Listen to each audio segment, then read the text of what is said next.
حضرات سامعین اور عزیزان ملت، گزشتہ جمعے میں تقویٰ کے تعلق سے بہت سی قیمتی باتیں آپ حضرات کے سامنے پیش کی گئی۔ مزید عمدہ اور قیمتی باتیں آپ کی خدمت میں پیش کی جا رہی ہیں۔ گزشتہ جمعے میں عرض کیا گیا تھا کہ مذہب اسلام میں تقویٰ کی بڑی اہمیت اور فضیلت ہے۔ تقویٰ کا مقام بہت اعلیٰ اور ارفع ہے۔ تقویٰ کی شان بہت ہی عظیم ہے۔ تقویٰ کی اہمیت کا پتہ اس سے بھی چلتا ہے کہ خود نبی کریم صلی اللہ علیہ وسلم نے ارشاد فرمایا، ان اللہ یحب العبد التقی الغنی الخفی،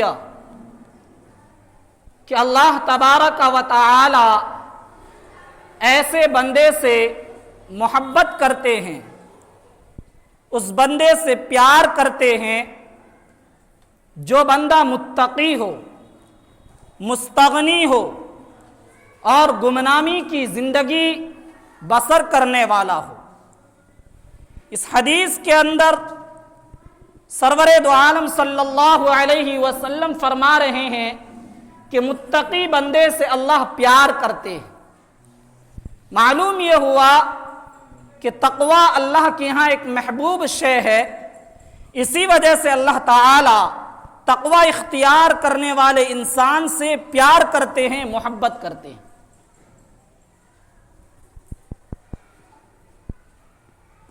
اللہ تبارک و تعالی کے یہاں تقویٰ کا بہت اعلیٰ مقام ہے،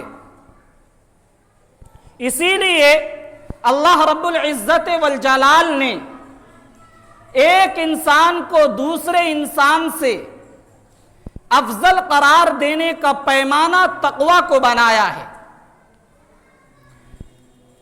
قرآن کریم میں اللہ تبارک و تعالی فرماتے ہیں، یا ایھا الناس انا خلقناکم من ذکر و انثی وجعلناکم شعوبا وقبائل لتعارفوا، اے لوگو ہم نے تمہیں ایک مرد اور ایک عورت سے پیدا کیا ہے، یعنی آدم اور حوا سے، اور پھر ہم نے تمہیں خاندانوں، قوموں اور قبیلوں میں تقسیم کر دیا۔ ایسا کیوں کیا؟ لتعارفوا، تاکہ تم آپس میں ایک دوسرے کو پہچان سکو، پہچنوا سکو۔ وَإِنَّ أَكْرَمَكُمْ عِندَ اللَّهِ أَتْقَاكُمْ، اور اللہ تبارک و تعالی کے ہاں معزز اور محترم، سب سے زیادہ باعزت وہ ہے جو تقویٰ اختیار کرنے والا ہو۔ اس آیت کے اندر اللہ رب العزت والجلال نے یہ فرمایا کہ تم انسانوں کو ہم نے جو پیدا کیا ہے وہ ایک ماں اور ایک باپ سے پیدا کیا ہے، پھر مختلف خاندانوں اور قبیلوں میں تقسیم کیا۔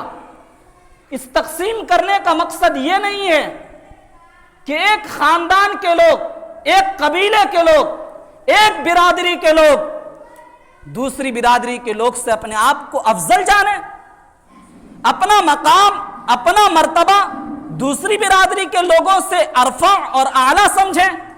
خاندانوں اور برادریوں میں تقسیم کرنے کا مقصد یہ نہیں ہے۔ خاندانوں اور برادریوں میں تقسیم کرنے کا مقصد اللہ نے فرمایا وہ اس لیے تاکہ تم آپس میں ایک دوسرے کو پہچان سکو، پہچنوا سکو۔ اس کو سمجھ رہے ہیں؟ مان لیجئے ایک گلی میں خالد نام کے دو لوگ رہتے ہیں۔ اب ایک اجنبی آدمی اس گلی میں کسی رہنے والے سے آ کر پوچھتا ہے کہ بھائی خالد صاحب کا مکان کون سا ہے؟ تو جس سے پوچھا گیا وہ کہیں گے کہ بھائی یہاں دو خالد رہتے ہیں، دونوں کی برادری الگ الگ ہے، آپ قریشی خالد سے ملنا چاہتے ہیں یا انصاری سے ملنا چاہتے ہیں، کس سے ملنا چاہتے ہیں؟ پوچھنے والا اگر بتا دے گا تو جس سے پوچھا گیا اس کو سمجھ میں آ جائے گا اور وہ کہہ دے گا کہ ہاں ہمارے گلی میں فلاں مکان ان کا ہے۔ یہ جو برادریوں میں تقسیم کیا گیا، قبیلوں میں تقسیم کیا گیا، وہ اس لیے کیا گیا تاکہ آپس میں ایک دوسرے کو پہچان سکو، اس لیے نہیں کہ ایک برادری کے لوگ اپنے آپ کو دوسرے برادری کے لوگ سے اعلیٰ اور افضل سمجھیں۔ خود نبی کریم صلی اللہ علیہ وسلم کی روایت اس کی وضاحت کرتی ہے۔ اللہ کے نبی صلی اللہ علیہ وسلم نے فرمایا ان ربکم واحد واباکم واحد ونبیکم واحد لا فضل لعربی علی عجمی ولا لعجمی علی عربی ولا لأحمر علی اسود ولا لأسود علی احمر الا بالتقوی، کہ تمہارا رب ایک ہے، تمہارے والد فادر ایک ہیں، تمہارا نبی ایک ہے، لہذا تم انسان ہونے کے ناطے سارے انسان مسلمانوں تم برابر ہو۔ ایک ماں ایک باپ کی اولاد ایک رب کو ماننے والے، ایک نبی کو ماننے والے آپس میں ایک دوسرے سے افضل کیسے ہو سکتے ہیں؟ انسان ہونے کے ناطے سب برابر ہو اور انسانیت کے ناطے سب کو جینے کا برابر حق حاصل ہے۔ آگے اللہ کے نبی نے فرمایا کوئی عرب کا رہنے والا ہو اس کو غیر عرب پر فضیلت حاصل نہیں ہے، اور کوئی غیر عرب ہے تو اس کو عرب والوں پر فضیلت حاصل نہیں، اگر کوئی سرخ رنگ کا ہے تو اس کو کالے رنگ والوں پر فضیلت حاصل نہیں، اور اگر کوئی کالے رنگ والا ہے اس کو سرخ رنگ والوں پر فضیلت حاصل نہیں، الا بالتقوی، مگر تقوی کی وجہ سے۔ آج دنیا کے اندر ایک انسان دوسرے انسان سے افضل قرار دیا جاتا ہے، ایک انسان کا مرتبہ دوسرے انسان سے افضل ٹھہرایا جاتا ہے مختلف وجوہات کی وجہ سے، علاقائیت کی وجہ سے، قومیت کی وجہ سے، زبان کی وجہ سے، رنگ کی وجہ سے، مال اور دولت کی وجہ سے، غربت کی وجہ سے، حسب اور نسب کی وجہ سے۔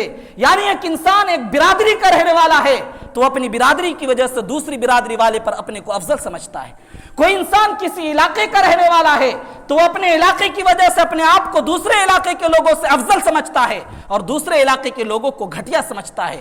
کوئی انسان کوئی زبان بولتا ہے، وہ اپنی زبان کی وجہ سے اپنے آپ کو دوسرے زبان والے سے افضل سمجھتا ہے۔ کسی کا رنگ گورا ہے تو گورا اپنے آپ کو کالے سے افضل سمجھتا ہے، کوئی کالا ہے تو کالا اپنے آپ کو گورے سے افضل سمجھتا ہے۔ الگ الگ علاقے ہیں دنیا میں، الگ الگ مزاج ہے۔ کوئی مال اور دولت والا ہے تو دولت والے غریبوں سے اپنے آپ کو افضل سمجھتے ہیں۔ یاد رکھیں ایک انسان کو دوسرے انسان سے افضل قرار دینے کا یہ پیمانہ، یہ معیار انسانوں نے بنایا ہے۔ اللہ تبارک و تعالیٰ کے ہاں ان پیمانوں کی کہ دولت کی بنیاد پر، ثروت کی بنیاد پر، حسب اور نسب کی بنیاد پر، علاقائیت کی بنیاد پر، برادری کی بنیاد پر، زبان کی بنیاد پر، رنگ کی بنیاد پر ایک انسان کو دوسرے انسان سے افضل قرار دیا جائے، اللہ کے ہاں اس کی کوئی اہمیت نہیں ہے۔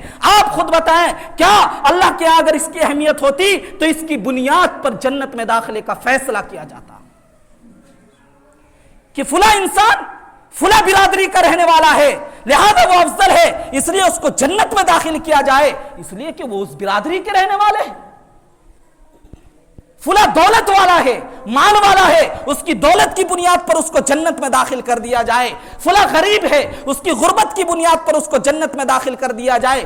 گورا ہے، گورا ہونے کی بنیاد پر جنت میں داخل کر دیا جائے۔ کالا ہے، کالا ہونے کی بنیاد پر جنت میں داخل کر دیا جائے۔ ایسا ہے اللہ کے ہاں؟ اگر ایسا ہوتا تو سارے دولت والے جنت میں چلے جائیں، سارے غریب جس میں ابو ہریرہ بھی ہیں اور دوسرے بہت سے صحابہ بھی ہیں، بلال بھی ہیں رضی اللہ عنہم، وہ تو جنت میں جانے سے رہ جائیں گے کیونکہ وہ غریب تھے۔ معلوم یہ ہوا اس دنیا کے اندر ایک انسان کو دوسرے انسان سے افضل قرار دینے کا جو پیمانہ ہم نے بنایا ہے یہ ہم انسانوں کا بنایا ہوا ہے۔ اللہ تبارک و تعالیٰ کے ہاں اس کی کوئی اہمیت نہیں ہے، کوئی ویلو نہیں ہے۔ کس بات کی اہمیت ہے؟ ایک انسان کو دوسرے انسان سے افضل قرار دینے کا پیمانہ اللہ نے جو بنایا ہے وہ تقوی کو بنایا ہے جس کے اندر کوئی بھید بھاؤ نہیں۔ دولت کو پیمانہ بنایا جائے بھید بھاؤ، غربت کو پیمانہ بنایا جائے بھید بھاؤ، ذات برادری کو پیمانہ بنایا جائے بھید بھاؤ، اللہ کے ہاں کوئی بھید بھاؤ نہیں ہے۔ اللہ نے ایسی چیز کو پیمانہ بنایا تقوی کو کہ ایک انسان کو دوسرے انسان سے افضل قرار دیا جائے، ایک انسان کو دوسرے انسان کے مقابلے میں معزز سمجھا جائے، محترم سمجھا جائے، باعزت سمجھا جائے تقوی کی وجہ سے۔ اللہ نے فرمایا ان اکرمکم عند اللہ اتقاکم، تم انسانوں میں سب سے زیادہ معزز، سب سے زیادہ محترم، سب سے زیادہ باعزت والا انسان وہ ہے جو تقوی اختیار کرنے والا۔ حضرت ابو ہریرہ رضی اللہ تعالی عنہ فرماتے ہیں نبی کریم صلی اللہ علیہ وسلم سے معلوم کیا گیا من اکرم الناس، کہ لوگوں میں سب سے زیادہ معزز کون ہے، قابل احترام کون ہے، سب سے زیادہ عزت والا کون ہے؟ اللہ کے نبی نے فرمایا اتقاہم، لوگوں میں جو تقوی والا ہو۔ لہذا جس انسان کے اندر جس درجے کا تقوی ہوگا، اللہ تبارک و تعالی کے اس ضابطے کے مطابق وہ اتنا ہی معزز ہوگا، اتنا ہی محترم ہوگا۔ تقوی کے علاوہ افضل اور اعلیٰ قرار دینے کے ہم نے جو بھی پیمانے بنائے ان کی کوئی اہمیت نہیں۔ تقوی کی بنیاد پر جنت میں داخلے کا فیصلہ کیا جائے گا، باقی اور جو ہم نے بنا لیے ہیں ان کی بنیاد پر جنت میں داخلے کا فیصلہ نہیں کیا جائے گا۔ اللہ کے نبی نے فرمایا اتقوا اللہ ربکم، اللہ سے ڈرو جو تمہارا پروردگار ہے۔ وصلوا خمسکم، 5 وقت کی نماز پڑھو۔ وصوموا شہرکم، رمضان المبارک کے روزے رکھو۔ وادوا زکاۃ اموالکم، اپنے مال کی زکات دو۔ واطیعوا ذا امرکم، اپنے حاکم کی، اپنے بادشاہوں کی بات مانا کرو۔ تدخلوا جنت ربکم، اپنے پروردگار کی جنت میں داخل ہو جاؤ گے۔ کیا فرما رہے ہیں؟ اتقوا اللہ ربکم، اللہ سے ڈرو۔ تدخلوا جنت ربکم، کہاں داخل ہوگے؟ اپنے پروردگار کی جنت میں۔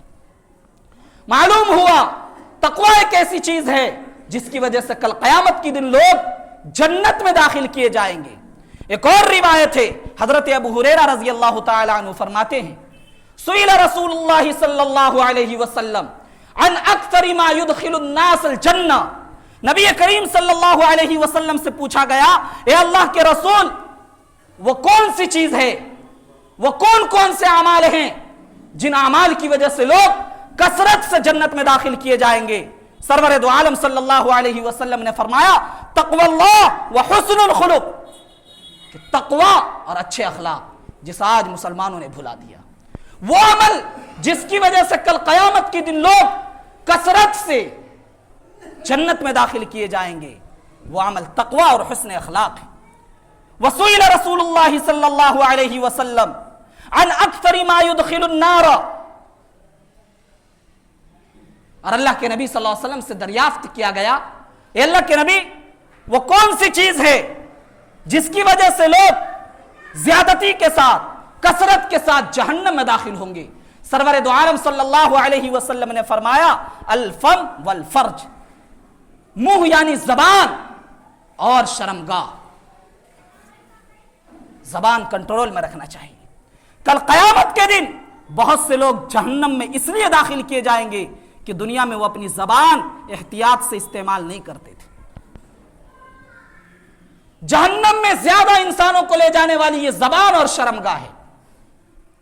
اب ہم محاسبہ کریں کہ ہم اپنی زبان اور شرمگاہوں کی کتنی حفاظت کرتے ہیں۔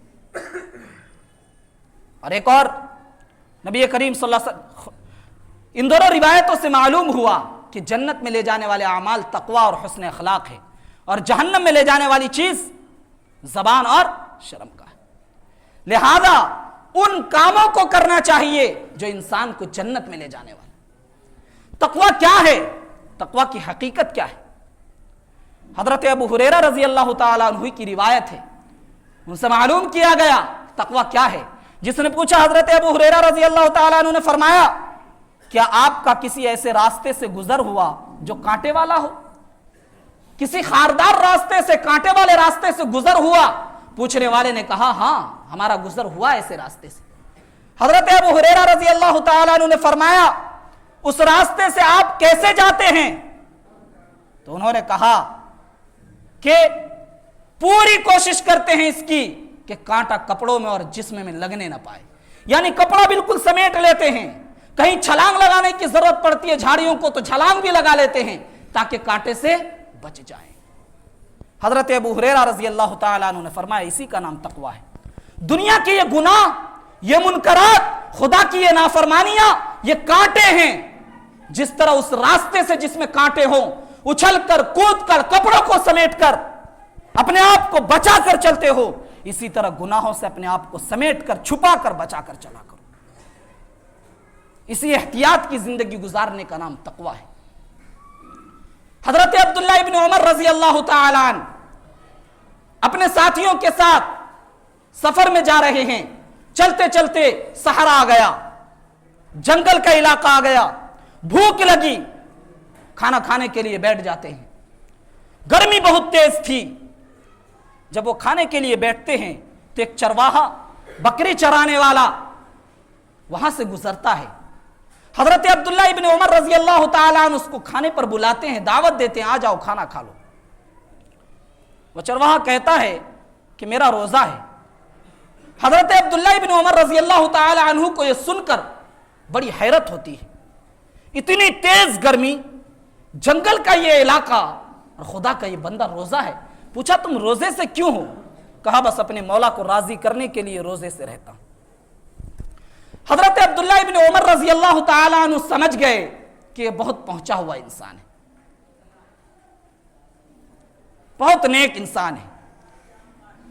چنانچہ حضرت عبداللہ ابن عمر کو اس کے بارے میں دلچسپی بڑھ گئی. سوچا کہ آج اس کے تقوی کا امتحان لے کر ہی دیکھیں. کہا کہ بھائی یہ جو بکریاں تمہارے پاس ہے، ایسا کرو ایک بکری ہمیں دے دو اور ہمیں تمہیں اس کی بہت قیمت دیں گے، بہت قیمت دیں گے، تمہاری جیب بھر جائے گی. اور ہاں ہم اس بکری کو ذبح کریں گے، شام میں روزہ افطار کے لیے ہم تمہیں مزید گوشت بھی دے دیں گے. تو بیچارہ چرواہا کہنے لگا کہ مسافر صاحب یہ بکریاں میری نہیں ہیں، میں تو ایک غلام ہوں، میں ایک نوکر ہوں، نوکری پر دوسرے کی بکریاں چرا رہا ہوں، میں اس کا مالک نہیں، لہذا مالک کی اجازت کے بغیر میں ایک بکری آپ کو دے دوں، یہ مجھ سے ہو نہیں سکتا. حضرت عبداللہ ابن عمر رضی اللہ تعالیٰ عنہ نے فرمایا کہ دیکھ لو، سوچ لو، تمہارا ہی فائدہ ہے. ایک بکری دو گے، قیمتوں سے جیب بھر دیں گے اور تمہیں گوشت بھی دیں گے. مالک نہیں ہے تو اس سے کیا ہو گیا؟ اگر مالک کو پتہ ہی چل جائے گا تو یہاں تھوڑی ہے مالک یہاں تھوڑی ہے، وہ تھوڑی دیکھ رہا. بول دینا جانور وغیرہ کھا گیا تھا، جنگل میں درندے کھا گئے تو کچھ اور بہانہ لگا دینا، مالک تھوڑی دیکھ رہا ہے. وہ چرواہا کیا شاندار اس نے جواب دیا. اس نے کہا این اللہ، این اللہ، این اللہ. کہ بھلے انسان یہ تو بتاؤ، ٹھیک ہے میرا مالک یہاں نہیں ہے، مجھے نہیں دیکھ رہا ہے، لیکن اللہ کہاں چلا جائے گا؟ اللہ کہاں چلا جائے گا؟ اللہ کہاں چلا جائے گا؟ اللہ تو دیکھ رہا ہے، اللہ دیکھ رہا ہے. مالک نہیں دیکھ رہا اس لیے میں غلط کام کر رہا ہوں، لیکن مالک سے تو ڈروں، انسانوں سے تو ڈروں، اور اس انسان کو جو پیدا کرنے والی ذات ہے، جو تمام بادشاہوں کا بادشاہ ہے، اس سے نہ ڈروں. حضرت عبداللہ ابن عمر رضی اللہ تعالیٰ عنہ اس کے اس حیرت انگیز جواب پر فرماتے ہیں جب تک اس طرح کے بندے اس امت کے اندر زندہ ہیں، اللہ تبارک و تعالیٰ اس امت کو تباہ و برباد نہیں کرے گا. پھر حضرت عبداللہ ابن عمر جب سفر سے واپس آتے ہیں، مدینہ شہر میں اس کا پتہ لگاتے ہیں، اس کے مالک کا پتہ لگاتے ہیں. جب پتہ چل جاتا اس کے مالک سے، اس غلام کو خریدتے ہیں، اس کی ساری بکریاں خریدتے ہیں، اس غلام کو آزاد کر کے، اور وہ ساری بکریاں اسے ہدیہ دے دیتے ہیں، گفٹ دیتے ہیں، لے جاؤ. یہ ہے تقوی. تقوی اسی کا نام ہے. اب سوال یہ ہے کہ تقوی تو بہت اعلیٰ چیز ہے، بہت عرفہ چیز ہے، تقوی حاصل کیسے ہو؟ جس اللہ نے ہمیں تقوی اختیار کرنے کا حکم دیا، فرمایا یا ایھا الذین آمنوا اتقوا اللہ، اے لوگو تقوی اختیار کرو. جب لوگ دیکھیں اس وقت بھی خدا کی نافرمانی سے ڈرو، اور جب تنہائی میں ہو جہاں کوئی نہیں دیکھ رہا ہو اس وقت بھی خدا کی نافرمانی سے ڈرو. اسی کا نام تقوی ہے. جس اللہ نے اس تقوی اختیار کرنے کا ہمیں حکم دیا، اسی اللہ نے اس کے حاصل کرنے کا آسان طریقہ بتلایا. وَكُونُوا مَعَ الصَّادِقِينَ. تقوی حاصل کرنا چاہتے ہو سچے لوگوں کے ساتھ رہو. یہاں سچے سے مراد وہ لوگ نہیں ہیں جو صرف زبان سے سچ بولتے ہو، جھوٹ نہ بولتے ہو. یہاں وہ مراد نہیں ہے. سورہ توبہ کی آیت ہے. یہاں سچے لوگوں سے مراد وہ ہے جو زبان کے سچے ہوں، بولتے ہوں، سچ بولتے ہوں، جو اپنے عمل کے سچے ہوں، معاملے کے سچے ہوں، معاشرے کے سچے ہوں، اور اللہ تعالیٰ سے جو معاہدہ کیا ہے اس معاہدے کے سچے ہوں کہ اللہ ہر حال میں ہم تیری بندگی کریں گے، تیری نافرمانی نہیں کریں گے. اس معاہدے کے سچے ہوں. لہذا اس معاہدے میں یہ بھی آتا ہے کہ جب لوگ دیکھ رہے ہوں تب بھی وہ خدا کی نافرمانی چھوڑے، گناہ چھوڑے، اور جب وہ تنہائی میں ہو تب بھی گناہ چھوڑے. ایسے بندوں کی صحبت اختیار کرو. ایسے بندوں کی صحبت سے، ان کی مجلس میں وقت لگانے سے اللہ تبارک و تعالی تمہارے دلوں میں تقوی پیدا کر دے گا. یہ دین ہم تک اور آپ تک اسی طریقے سے پہنچا ہے. صحابہ کرام نے نبی کریم صلی اللہ علیہ وسلم کی صحبت اختیار کی. صحابہ نے اللہ کی نبی کی مجلس میں اپنا وقت لگایا ہے. چنانچہ نبی کی مجلس میں وقت لگانے سے صحابہ پر دین کا وہ رنگ چڑھا کہ ایسا رنگ چڑھا انسان نہ تو صحابہ سے پہلے زمانے میں پایا گیا اور نہ بعد کے زمانے میں پایا گیا. آج ہم علماء کو برا تو کہہ لیتے ہیں، ہم بہت بے دریغ ہو چکے ہیں، ہم نشے میں چور ہیں. علماء ہماری نظروں میں کچھ نہیں ہے، کوئی اہمیت یہ نہیں ہے، نہ اولیاء کی نہ علماء کی. ہم ان کو پھٹیچر سمجھتے ہیں. سب سے ادنا درجہ آج مسلم قوم کسی کو دیتی ہے، وہ حفاظ کو دیتی ہے، وہ علماء کو دیتی ہے، اور یہ سوچتی ہے کہ ہم نیک ہیں.